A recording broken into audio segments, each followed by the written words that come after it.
والسابقون الأولون من المهاجرين والأنصار والذين اتبعوهم بإحسان رضي الله عنهم ورضوا عنه وأعد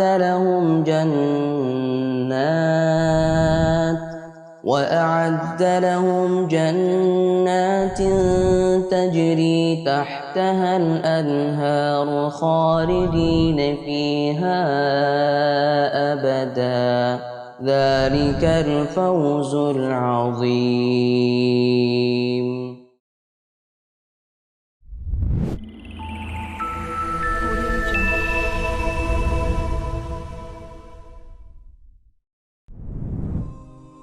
Jangan hina sahabat-sahabatku.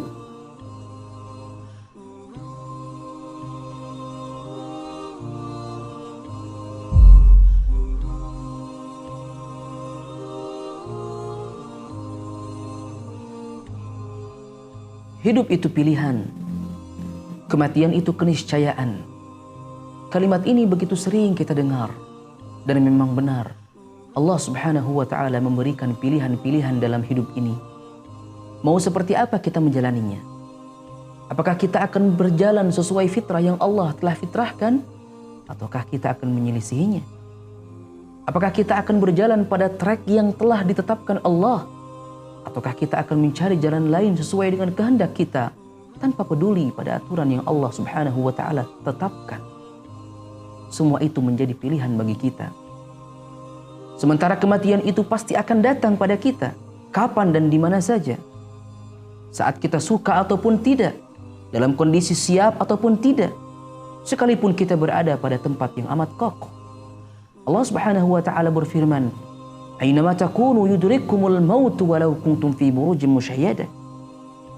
Di mana saja kamu berada, kematian akan mendapatkan kamu, kendati pun kamu berada di dalam benteng yang tinggi lagi kokoh. Sehingga yang menjadi persoalan bukanlah kematian itu, akan tetapi persoalannya adalah dalam kondisi seperti apa kita ketika kematian itu menjemput. Persoalan itulah yang mestinya selalu ada dalam bayang-bayang benak kita. Dan semua orang pasti menginginkan dijemput oleh malaikatul maut dalam kondisi yang terbaik, dalam ketaatan kepada Allah. Dan itulah yang menjadi landasan dasar para pejuang Islam dalam melakukan jihad di jalan Allah. Sehingga mereka tidak kenal lelah, apalagi takut, karena mereka ingin agar Allah menjemput mereka dalam kondisi terbaik. Dalam jihad mempertahankan dan meninggikan agama Allah. Dan karena mereka jujur dengan Allah, Allah pun mengabulkan keinginan mereka. Rasul sallallahu alaihi wasallam mengatakan, "In tasduqillaha yasduqka." Jika engkau jujur dengan Allah, niscaya Allah akan mewujudkan keinginanmu. Itulah yang kita lihat dari tokoh mulia yang akan kita angkat kali ini. Seorang pecinta, seorang perindu ulung yang jujur dengan dirinya, lalu Allah pun mengabulkan impiannya.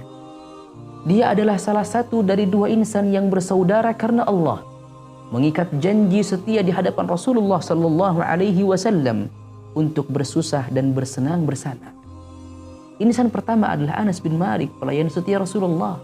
Ketika Rasulullah sampai di kota Madinah, usianya baru 10 tahun, ketika itu ibunya Ummu Sulaim membawanya menghadap Rasul. Seraya berkata, "Wahai Rasulullah, ini Anas, anak yang akan melayanimu. Karena itu doakanlah kepada Allah untuk kebaikannya." Rasulullah Shallallahu Alaihi Wasallam pun kemudian menciumnya dan memanjatkan doa kepada Allah untuk kebaikannya. Dalam doa tersebut Rasulullah Shallallahu Alaihi Wasallam mengucapkan, "Ya Allah, berilah ia harta dan anak yang banyak. Berkahilah dia dan masukkan dia ke dalam surga." Insan kedua dari dua bersaudara ini ialah Al-Barra bin Malik. Ia menjalani hidupnya dengan kepribadian agung dan berjiwa berani. Semboyan hidupnya adalah Allah dan surga.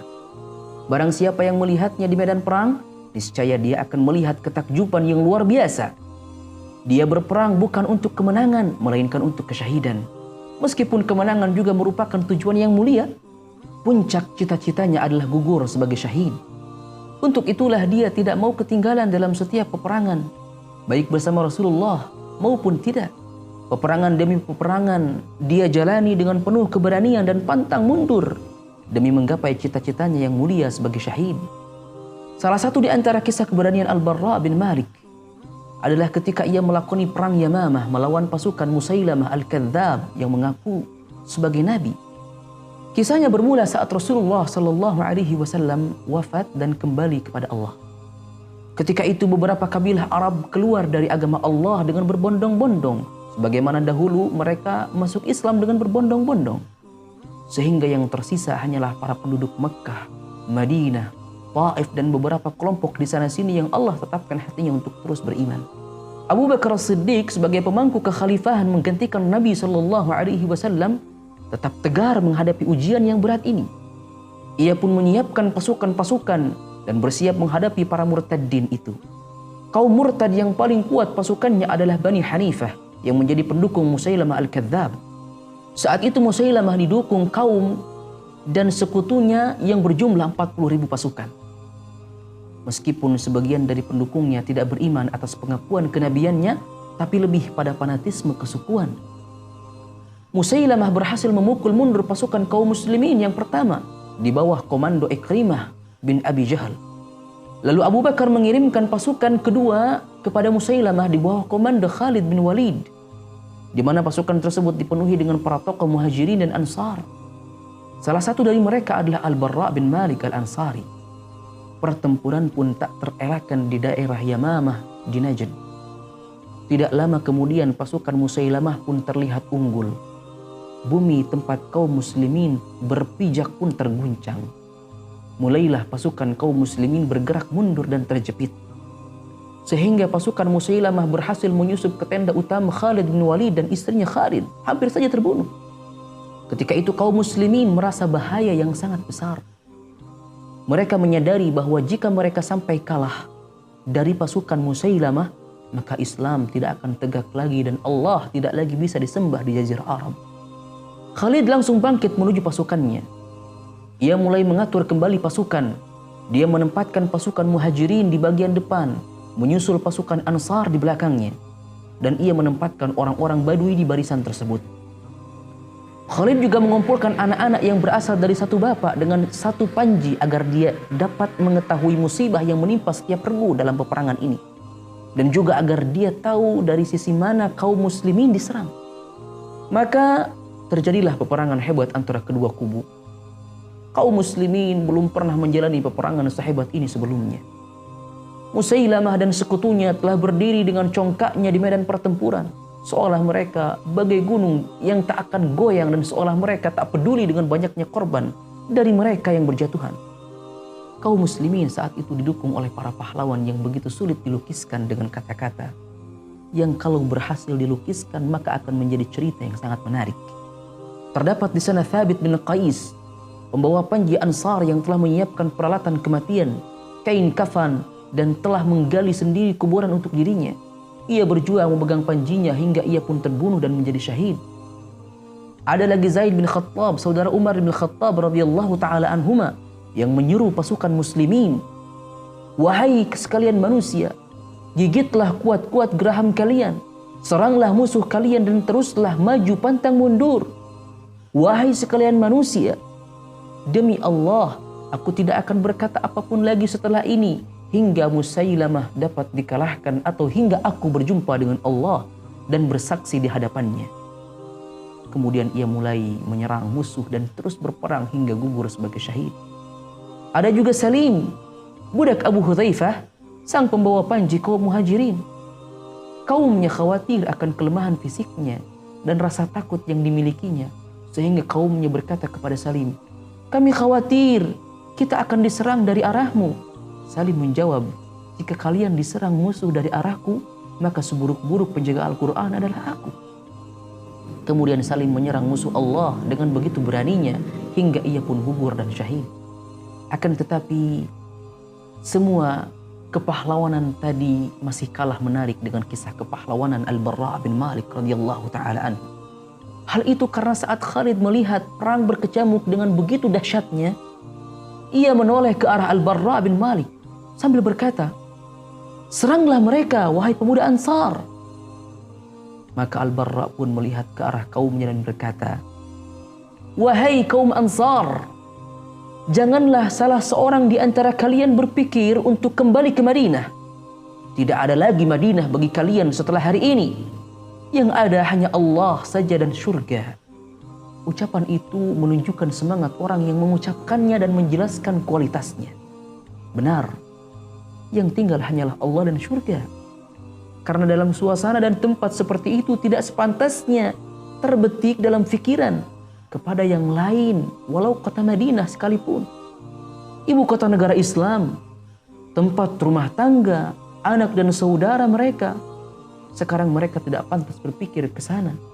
Sebab bila mereka sampai dikalahkan, maka tidak akan ada lagi artinya Madinah bagi mereka. Kata-kata Al-Barra ini meresap dalam dada pasukan kaum muslimin. Sehingga dalam waktu yang tidak lama suasana pertempuran pun kembali kepada keadaan semula. Sengit, dahsyat. Kemudian Al-Barra dan kaumnya membawa panji mereka untuk menyerang kaum musyrikin. Ia terus menyerang membuka barisan lawan. Ia menebaskan pedangnya di leher para musuh Allah sehingga Musailamah dan sekutunya terjepit. Mereka mundur ke tempat taman yang terkenal dalam sejarah dengan sebutan Hadiqatul Maut, taman kematian, karena banyaknya korban yang meninggal di hari itu. Hadiqatul Maut ini adalah sebuah bidang yang luas dan memiliki tembok yang tinggi. Musailamah dan ribuan tentaranya menutup gerbang tempat tersebut. Mereka semua berlindung dengan tembok-tembok tinggi yang ada di dalamnya. Dan mereka menembakkan anak panah mereka dari dalam taman tersebut, sehingga anak-anak panah tersebut bagaikan hujan yang jatuh dengan sangat derasnya terhadap kaum muslimin.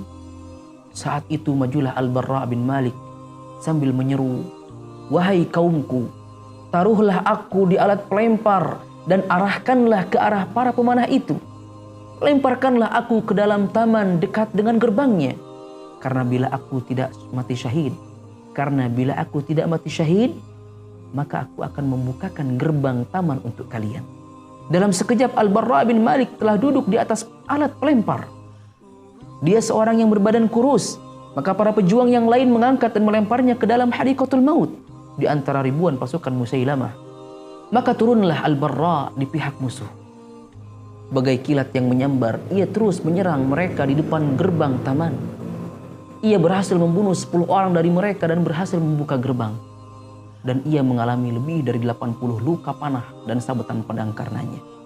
Dengan terbukanya gerbang Hadiqatul Maut, kaum muslimin langsung merangsek ke seluruh penjuru pagar dan gerbangnya.